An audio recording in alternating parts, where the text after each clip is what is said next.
Arsenal fans might agree with recent statements from Wolves manager Gary O'Neill about referees in Manchester City, fueling the discussion on officiating. Meanwhile, Mikel Arteta provided key updates on Martin Odegaard's and Bukayo Saka's injuries ahead of the match against Shakhtar Donetsk. Additionally, following a new update on Jurrien Timber's injury, Arteta could be about to do something he's never done before as Arsenal manager. Stay with me until the end of the video to check out the latest Arsenal news straight from the Emirates Stadium. But before that, if you're as passionate about Arsenal as we are, don't waste any time and subscribe to our channel right now to stay updated on everything happening with the greatest team in the Premier League. And without further ado, let's dive into today's top news. With 3 red cards in just 8 games, Arsenal fans are likely feeling just as frustrated with their own players as they are with the Premier League officials. Mikel Arteta's squad has definitely had some tough calls go against them, but it's also clear that the players aren't exactly helping themselves in these situations either. Take William Saliba's red card against Bournemouth, for example. After Leandro Trossard's blunder, Saliba found himself in a really risky spot. He might have been surprised when he only got a yellow at first, but Alan Shearer made it clear he believed Saliba fully deserved to be sent off, and it's tough to disagree, even though Chelsea's Tosin Adarabioyo managed to stay on the field after a similar incident at Anfield. There's also been some chatter suggesting that Arsenal's rivals, like Manchester City, seem to be getting more favorable treatment from the referees in recent matches, which only adds to the frustration for Gunners supporters. Gary O'Neill suggests there's a bias towards Arsenal rivals Man City. In particular, Wolverhampton Wanderers manager Gary O'Neill seemed to feel that way after his side's late 2-1 loss to City on Sunday. Speaking at his press conference after the game, O'Neill suggested that there was a bias towards Pep Guardiola's side right now, something you'd never say about Arsenal. Sharing his thoughts, O'Neill said, "Is there something in the subconscious around the decision making? Without even knowing it, are you more likely to give it to Manchester City than Wolves? My focus and senses are heightened when we're facing Man City, Pep, and Haaland. Are the officials the same when it's Haaland and Manchester City? Is there something in there, not on purpose, that influences decision making? I've spoken to them about this, and they guarantee me there isn't, but they are human. I can categorically tell you that they definitely don't mean to. I just know from a human point of view, it's tough. If I had to upset someone in a street and there was a little guy and a big guy, I'm going to upset the little guy. Maybe there is something that edges it in that direction when it's really tight."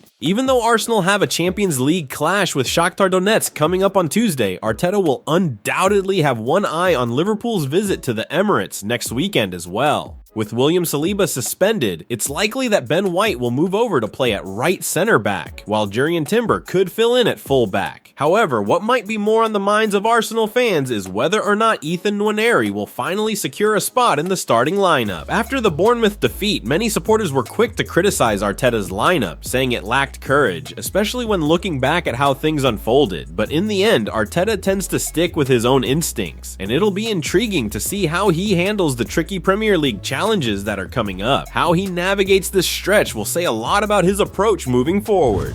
Martin Odegaard and Bukayo Saka injury updates provided by Mikel Arteta ahead of Arsenal versus Shakhtar Donetsk. Arsenal are gearing up for their Champions League match against Shakhtar Donetsk at the Emirates on Tuesday evening, but Mikel Arteta is still grappling with several injury setbacks that have plagued the team this season. One of the biggest blows has been the absence of Martin Odegaard, who's been out for a while now. The team really felt his absence during Saturday's defeat in the Premier League, where the lack of creativity was noticeable, especially against Bournemouth. To make matters worse, Bukayo Saka also missed that match after picking up an injury while on international duty with England, which only deepened Arsenal's attacking struggles. There had been some hope that Saka would recover in time to face Bournemouth, but unfortunately, the 23-year-old wasn't fit enough to make the squad, leaving Arsenal fans anxious about his availability for upcoming games. Will Martin Odegaard and Bukayo Saka be fit for Arsenal versus Shakhtar Donetsk? Arteta will be desperate to have both players back at his disposal as soon as possible. Speaking in his press conference ahead of his side's encounter with the Ukrainian outfit, as shared by Haters TV, the Spanish coach provided an update on Saka and Odegaard's current injury status. He said, "They are closer, and they're both progressing really well. Martin is still not fit. With Bukayo, let's see how he feels today and in the training session we have later." It's clear that Odegaard is highly unlikely to feature in the upcoming Champions League clash against Shakhtar Donetsk, and his involvement in Sunday's Premier League match against Liverpool also seems doubtful. Arsenal will need to be cautious with Bukayo Saka, ensuring they don't risk worsening his injury by bringing him back too soon. Given how crucial his presence is for the match against Liverpool, it's important not to rush him onto the pitch just yet. As a result, Raheem Sterling may keep his spot in the starting lineup after briefly featuring in the Bournemouth game, though his time was cut short when Saliba was sent off. Fans weren't too impressed with Sterling's performance during that match, and if he starts against Shakhtar, they'll be expecting a much better showing from the Chelsea loanee. Meanwhile, young Ethan Nwaneri will be eager to step up in Odegaard's absence, hoping for the chance to start and make an impact in this fixture. Mikel Arteta can do something he's never done before at Arsenal after Jurrien Timber injury update. In his press conference leading up to the Shakhtar Donetsk match, Mikel Arteta was asked about the fitness of Jurrien Timber and whether he might feature against the Ukrainian side or Liverpool. As shared by Haters TV, Arteta provided an update on Timber's recovery, stating, "I think it's going to be close, obviously. We have to see how he deals with training with the whole group because he hasn't done that yet, but he will be pretty close, hopefully." Timber, who missed nearly the entire previous season due to an ACL injury, still needs to be carefully managed. Arteta is understandably cautious about rushing him back too quickly, as reintroducing him to full match action too soon could risk further setbacks in his recovery. Timber is more likely to be in contention for the Liverpool clash than for the Shakhtar Donetsk game, and Mikel Arteta may find himself relying on the Dutch defender to step up on Sunday.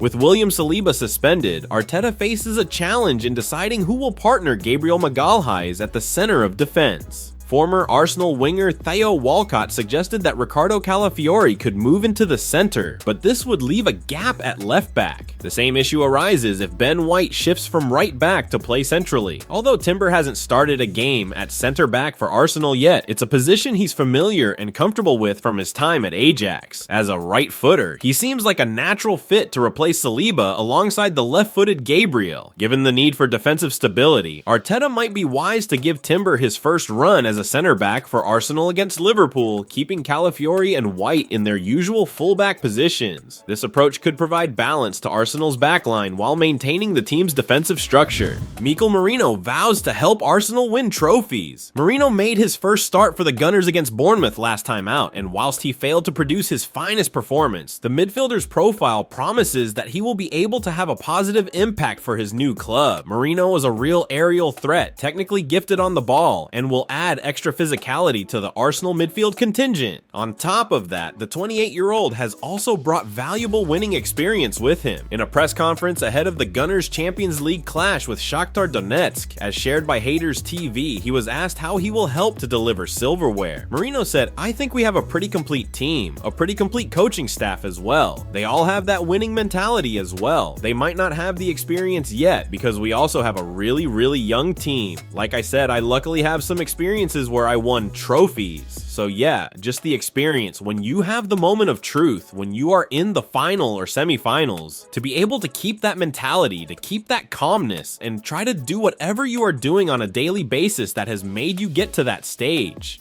Well folks, those were the main news for today. If you enjoyed the video and want to stay updated on everything happening with our beloved team, you know what to do. Subscribe to the channel now and hit the bell icon so you don't miss any updates. Thanks for joining us, and until the next video.